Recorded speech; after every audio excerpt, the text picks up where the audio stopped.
संघर्ष कर रहे हैं और हम नियोजन नीति नहीं होने के कारण यहाँ परीक्षा भी नहीं हो रहा है।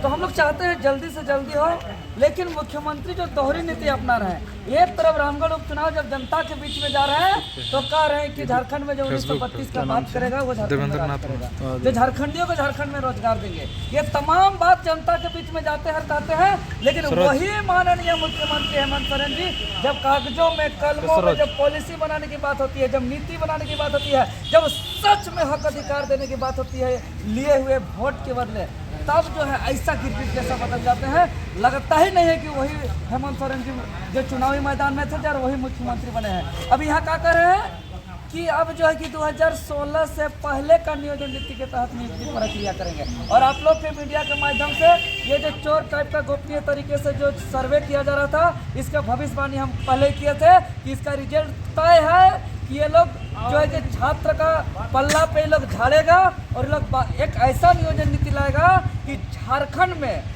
झारखंडियों के पढ़े लिखे छात्रों का हक अधिकार को मार करके अपने करोड़ करोड़ रुपया ले करके गैर झारखंडियों को नौकरी देने वाला नियोजन नीति लाएगा और जो है कि ये आगे प्रक्रिया करेगा। ये पहले से तय था रिजल्ट।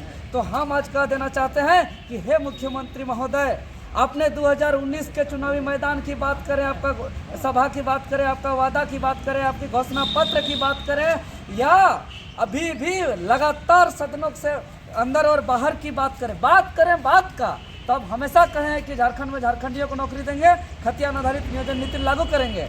लेकिन अब फिर अभी कह रहे हैं कि एक चोरी टाइप का सर्वे करा करके ऑडियो रिकॉर्डिंग करा करके कि हम 2016 से पहले का नियोजन नीति के तहत नियुक्ति लेंगे। ये मुख्यमंत्री महोदय, ये हम लोग स्वीकार नहीं करेंगे। अगर 2016 से पहले का ही नियोजन नीति से परीक्षा देना था तो हमारा 7 साल काहे बर्बाद किया गया।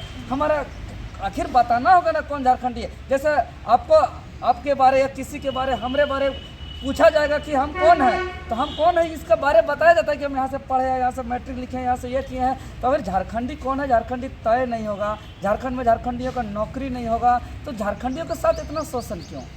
और हम लोग कहाँ गलत हैं?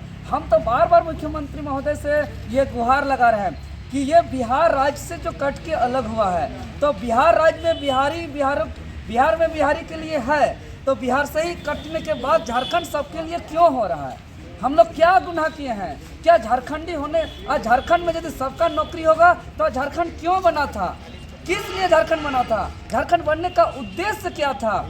ये चीज़ हमको बता दिया जाए, ये चीज़ हमको समझा दिया जाए। इसीलिए आज हम स्पष्ट करते हैं आपके चैनल के माध्यम से कि बिहार सरकार में जो नियोजन नीति है 3 मार्च 1982 पत्र संख्या 54/18/81/806 3 मार्च 1982 का लेटर के तहत जो बिहार में नियुक्ति हो रहा है, और उसी लेटर के आधार पर बिहार के तमाम नियुक्ति बिहारियों के लिए हो रहा है। और वहाँ कोई हाई कोर्ट नहीं, कोई सुप्रीम कोर्ट नहीं, कोई कोर्ट कचहरी नहीं। तो उसी पत्र को जो अंगीकृत किया गया था सितंबर 2001 को इस संशोधन के साथ कि जहाँ जहाँ बिहार शब्द का प्रयोग किया गया है वहाँ वहाँ झारखंड शब्द का प्रयोग किया जाए।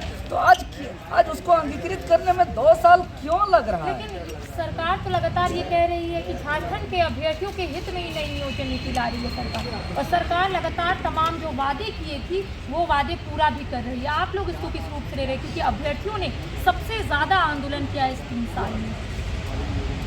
ये मामला बहुत गंभीर है और हमेशा मुख्यमंत्री महोदय उल्लू बनाने का काम कर रहे हैं।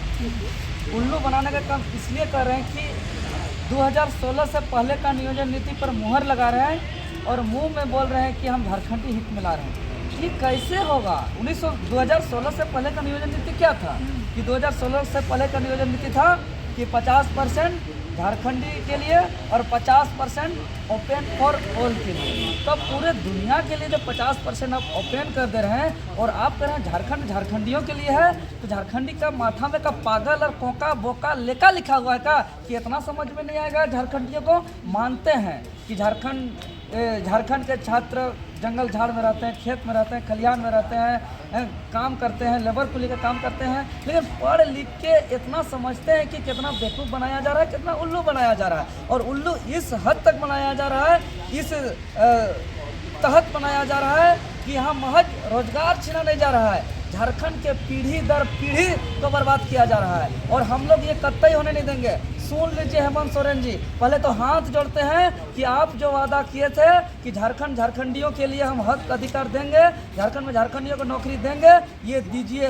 हम लोग को आंदोलन करने का कोई शौक नहीं है, हम लोग को हंगामा करने का कोई शौक नहीं है, लेकिन अगर झारखंड में झारखंडियों का हक अधिकार को छीना जाएगा और बाहर के लोगों को यहाँ का नौकरी बेचा जाएगा तो हाथ पकड़ के नहीं रहेंगे, ये मुट्ठी तानेंगे और आंदोलन करेंगे। और सिर्फ आंदोलन ही नहीं करेंगे, अभी तो हमारे ऊपर आतंकवादी नक्सली से बड़ा बड़ा धारा का आरोप लगा हुआ है। आप हमें जंगल में भी रहना पड़े, ये जो शरीर है ना, ये मिट भी जाएगा, यहाँ से प्राण निकल भी जाएगा, हम कुछ भी हो जाए, लेकिन ये लड़ेंगे। और ये आंदोलन अब सिर्फ आंदोलन नहीं, अब ये लड़ाई आर और पार का होगा। अब ये लड़ाई करो या मरो के रूप में होगा और ये हमारे जीते जी तो हम झारखंडी छात्रों के हक अधिकार को यहाँ की सरकार को बेचने नहीं देंगे। अच्छा, ये बताइए, कैबिनेट की बैठक में अगर अंतिम मुहर लग जाता है तो अभ्यर्थियों का क्या स्टैंड होगा? क्या अभ्यर्थी करने वाले? बवाल होगा, उग्र आंदोलन होगा, करो या मरो के मूड में आंदोलन होगा। छात्र कफन बांध के निकलेंगे, घर वापस आएंगे कि नहीं इसका ख्याल नहीं रखेंगे, क्योंकि हमारा इतिहास है कि हमारा हक अधिकार, जब भी हमारा माटी बेटी रोटी को कोई छीनने का प्रयास किया है तो हमेशा ये झारखंड संघर्ष किया है। चाहे बिरसा मुंडा की बात करें, सिद्धू कानू, नीलांबर पीतांबर फूलो जानो, वीर बुद्धू भगत की बात करें, चाहे शहीद शक्तिनाथ महतो, निर्मल महतो, सुनील महतो की बात करें, सबों ने अपने अस्मिता का, अपनी पहचान का, अपना हक अधिकार के लिए लड़ा है, खून बहाया है, संघर्ष किया है, त्याग बलिदानी कुर्बानी दिया है। तो हंसते हंसते देंगे। और यहाँ तो एक देवेंद्र नाथ महतो पे आरोप और धारा लग रहा है। आज का डेट में ऐसा बलिदान देना भी जायज है हम लोग का। अभी सिर्फ जेल जाना और आरोप लगना और 4 को डंडा खाना, तो क्या हम लोग अपना जान देना भी जायज समझते हैं अगर दिन दहाड़े झारखंड के नौकरी को बेचा जाएगा तो? अच्छा, ये कहना भी गलत नहीं होगा कि नियुक्ति प्रक्रिया कई सालों से झारखंड में नहीं हो पाई है, तो सरकार कहीं ना कहीं नियुक्ति प्रक्रिया को यहाँ पर तेजी लाने की कोशिश कर रही है, जिस वजह से सरकार का कहना है कि 2016 से पहले की जो नियोजन नीति थी उसको बहाल कर सरकार नियुक्ति प्रक्रिया में तेजी लाना चाहती है। जिससे अभ्यर्थियों को क्या दिक्कत हो रहा है? क्या आप लोग ये चाह रहे हैं कि ओपन फॉर ऑल ना करे सरकार? बहुत अच्छी बात है, 7 सालों से परीक्षा नहीं हुई है, परीक्षा हो, लेकिन एक सरकार का दायित्व क्या है, एक सरकार का अधिकार क्या है, सरकार का बने उसके नियम क्या कहता है, उसका सरकार का ये नियम कहता है कि अब जिस राज्य के सरकार हैं, अब जिस राज्य के मुख्यमंत्री हैं, अब उस राज्य के जो मूल हैं, जो वंचित हैं, जो शोषित हैं, जो पीड़ित हैं, उसके हित में हम कानून बनाएं और उसके हित में जो है कि हम उसको रोजगार दें और उसको जो है कि हम उसका भविष्य को संवारें। ये तो नहीं कर रहा है। अब झारखंड राज्य के मुख्यमंत्री हैं, अब झारखंड राज्य के लोगों का वोट लिए हैं और अब झारखंड राज्य के जो है कि सरकार बनाए हैं और आप नीति बना रहे हैं बाहर राज्य के लिए। ये तो आपका अपने पे विरोधाभास है। हम क्या विरोध कर रहे हैं? सब राज्य का भाई, अब इंडिया तो कोई कंट्री महज नहीं है, India is A union of state और यहाँ 28 राज्यों का संघ है ये भारत। और पूरे देश के तमाम राज्यों में अपने अपने राज्यवासियों के हित में वहाँ नीति बना है और ये संविधान का आर्टिकल 371 के तहत गुजरात गुजरातियों के लिए है, महाराष्ट्र मराठियों के लिए है, 371 का ए नागालैंड नगाओं के लिए है, 371 का बी असम वालों के लिए है, 371 का सी मणिपुर वालों के लिए है, 371 का डी आंध्र प्रदेश वालों के लिए है। और 15 नवंबर 2000 से पहले जब ये क्षेत्र भी बिहार का क्षेत्र था, तब यह बिहार राज्य बिहारियों के लिए था और अभी जिस क्षेत्र बिहार है वो भी अभी भी बिहार बिहारियों के लिए है। लेकिन उसी बिहार से जब झारखंड अलग होता है तो यही झारखंड में सबका नज़र होता है और जिस प्रकार यहाँ का खनिज, यहाँ का संपदा, यहाँ का पत्थर, यहाँ का बालू, यहाँ का कोयला को